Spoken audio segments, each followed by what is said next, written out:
Oke, jadi buat teman-teman yang belum mulai investasi saham, ya pesan dari saya adalah jangan ragu untuk mulai investasi saham. Kenapa? Karena masa muda itu sebenarnya masa yang paling enak untuk mencoba.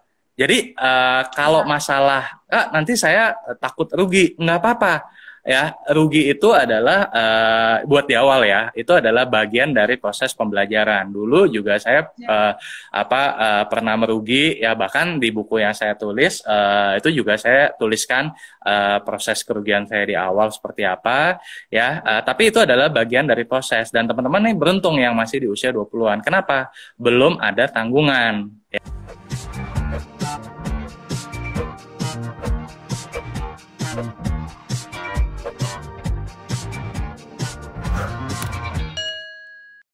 Syarat dan tips lagi nih sebenarnya kalau misalkan nanti teman-teman udah mulai ya. Nah, kalau misalkan nih ada untung ya, teman-teman realisasikan profitnya. Jadi artinya misalkan tadi beli di 4.000, jual di 6.000, dapat keuntungan 50% kan. Nah, tips dari saya, kalau bisa keuntungan tadi jangan ditarik buat beli jangan ditarik buat beli sepatu atau Iya, ditarik iya, buat iya, beli iya. baju, jangan ya. Kalau saran dari saya, keuntungannya tadi ya itu dibelikan lagi saham lain yang eh, lagi terdiskon juga. Jadi Iya, saham-saham yang lebih bagus murah. tapi harga lagi murah nih gitu. Iya, Nah, jadi tadi seperti snowball ya. Nah, nanti begitu makin lama makin besar makin besar makin besar, katakanlah misalkan saya fast forward ya 10 tahun deh dari sekarang. Berarti teman-teman yang sekarang mungkin usianya di 20-an, katakanlah nanti di usia 30-an. Baru teman-teman bisa tuh ya dapat mulai katakanlah mulai menikmati lah hasil jerih payahnya dari tadi misalkan dari dividen ya kan, iya. kemudian dari capital sedikit sebagian dari capital gain ya buat misalkan beli mobil misalkan ya, kalau memang dari hasil passive income ini udah mencukupi nih ya, atau Iya. misalkan teman-teman mau jalan-jalan itu nggak Atau apa-apa, mau beli tapi rumah gitu ya. mau beli rumah buat DP. Nah, banyak yang Buat juga nikah gitu. gitu. Buat nikah, ada sekarang juga banyak Iya. yang maharnya itu bukan lagi emas atau apa, tapi pakai Oh, saham. maharnya saham. Ya, maharnya saham. Ada juga Wow. nih kemarin lagi heboh ya, ada mahasiswa Universitas Indonesia, dia lulus wisuda ya sama pacarnya itu bukan dikasih bunga, dikasihnya saham. Oh iya, betul. Itu ada di berita itu Heeh. viral. Nah, ya itu viral kan. Ya, Nah, itu jadi iya. trennya sekarang juga ke arah sana gitu. Ya, jadi kalau ini geng kreatif nih, kalau mau kasih hadiah pacarnya udah nggak zaman tuh kasih bunga mawar, kasihnya bunga investasi saham. Bunga investasi saham, betul. Oke, Kak Rifan banyak yang nanya. Ini kan sekarang IHSG lagi merah gitu kan, terus sekarang Ya, juga masanya lagi nggak menentu, lagi corona gitu. Apakah ya. ini waktu yang tepat untuk membeli saham atau seperti apa? Oke, jadi gini, betul bahwa sekarang nih ketidakpastian lagi tinggi ya. Nah, Betul. jadi kita nggak bisa menjawab dengan tepat ya sampai kapan nih penurunan ISG ini akan berlangsung ya kan. Nah, Ya. tapi gini, saya pengen ajak teman-teman ya untuk berpikiran jangka panjang ya. Mungkin saya akan flashback saya akan benchmark dari waktu tahun 2008. Waktu itu juga sempat terjadi kan krisis global. Nah, di Ya. krisis global waktu itu indeks harga saham gabungan tuh turun sekitar 50% dari harga tertingginya ya. Itu kurang lebih sekitar 6 sampai 8 bulan. Nah, jadi Hmm. yang justru di sini saya melihat bahwa ini sebenarnya kesempatan. Kesempatan buat Ya. apa? Kesempatan buat teman-teman yang mau mulai join investasi saham dari sekarang, itu sebenarnya lagi ada di masa-masa yang paling ideal buat mulai. Kenapa? Harga saham ini lagi pada murah banget. Ya, banyak saham-saham blue chip yang sekarang nih lagi murah. Ada juga saham-saham tadi yang saya bilang saham value stock atau saham-saham value Ya. investing itu juga lagi murah-murahnya banget. Nah, jadi buat teman-teman ini ideal banget, nggak usah pusing nanti bulan depan ISG akan naik atau turun, nggak usah pusing. Yang penting Hmm. mindset teman-teman yang baru mau mulai adalah pakai mindset petani. Jadi mindset petani itu Oke. adalah teman-teman menanam, ya, menanam, ya. Kalau petani kan juga menanam padi gitu ya. Nah, kalau teman-teman nih menanam saham, ya. Jadi misalkan beli saham, katakanlah, ya udah mulai aja misalkan 100.000 per bulan, ntar lama-lama 200.000 per bulan, lama-lama naik 300.000, 400.000, ya. Kita kan percaya dong bahwa COVID-19 ini cepat atau lambat pasti akan teratasi segala macam, ya. Nah, cepat atau lambat indeks harga saham tuh akan kembali meningkat, harga-harga saham juga akan kembali meningkat, ya. Nah, apa namanya, ya teman-teman nanti bisa menikmati lah hasil dari investasi sekarang di masa yang akan datang. Jadi nggak usah pusing, ya.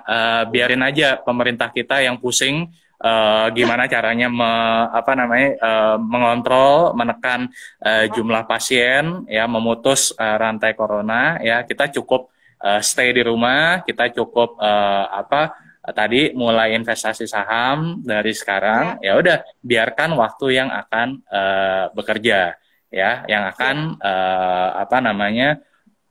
melipat gandakan lah hasil investasi kita nanti, gitu. Ini ada yang nanya Kak, ini dari RIPWB. Kak, bagaimana Kak sekarang kalau saham yang pairnya tinggi, fundamental bagus, apakah layak kita cut loss? Jadi yang udah dibeli ya, gitu ya? Oke. Nah ini berarti udah mulai investasi saham nih, kayaknya. Betul, ya. Ini udah paham nih yang kreatifnya ini. Nah, dia udah paham nih. Nah, jadi gini, teman-teman. Kalau saya pribadi, kalau saya kan memang alirannya adalah aliran value investing. Jadi saya nggak trading. Kalau yang alirannya trading itu memang mengenal yang namanya cut loss. Ya, jadi cut loss itu buat teman-teman yang belum tahu.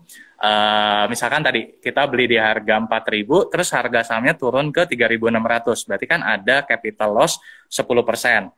Nah, kalau trading biasanya kalau udah turun 10% tuh di cut loss biasanya.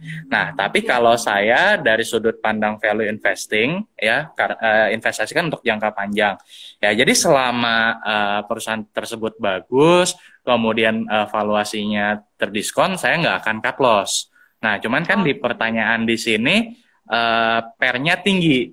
Nah, kalau pairnya tinggi, ya, kalau saya bilang, ya udah mungkin boleh cut loss, ya, tapi dananya tadi dialihkan ke saham yang valuasinya lebih terdiskon.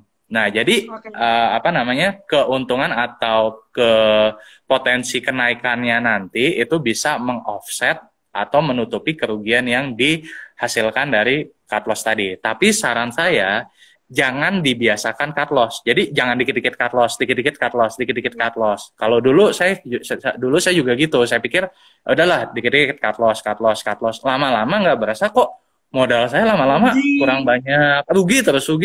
Nah, secara psikologis itu nggak bagus karena kalau kita cut loss, nanti psikologis kita tuh jadi kayak balas dendam. Wah, kemarin saya cut loss 5% nih. Berarti saya harus untung atau profit 10% yang sekarang. Jangan, kalau kayak gitu nanti mindset teman-teman akan jadi balas dendam. Padahal ingat, investasi saham itu seperti petani sebenarnya.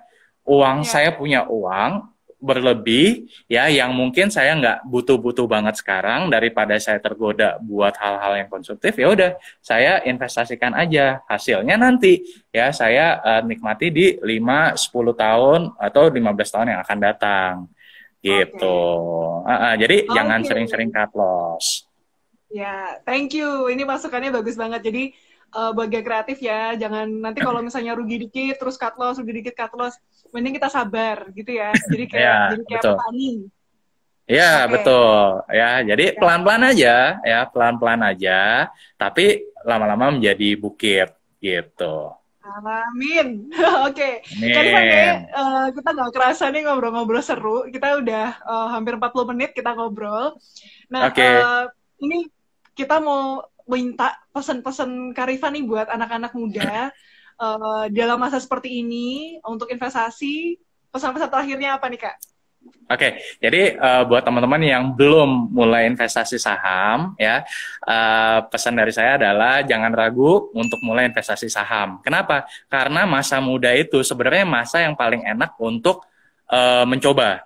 Jadi kalau masalah nanti saya takut rugi, nggak apa-apa.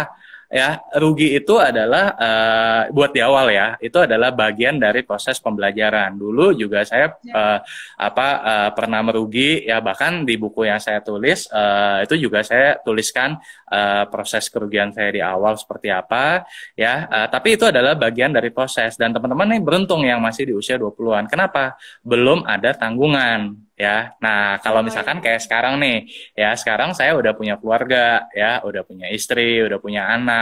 Mungkin kalau mau gagal itu harus mikir 2 kali sampai 3 kali gitu loh. Aduh, ini nanti gimana ya, ya kan? Tapi kalau buat teman-teman yang masih usia 20-an, ini sebenarnya gagal tuh nggak masalah.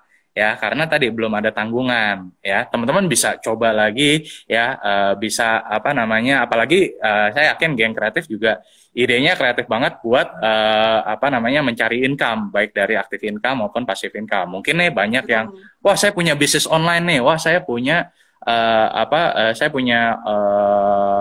offline bisnis juga ya. Jadi jangan takut untuk mencoba ya.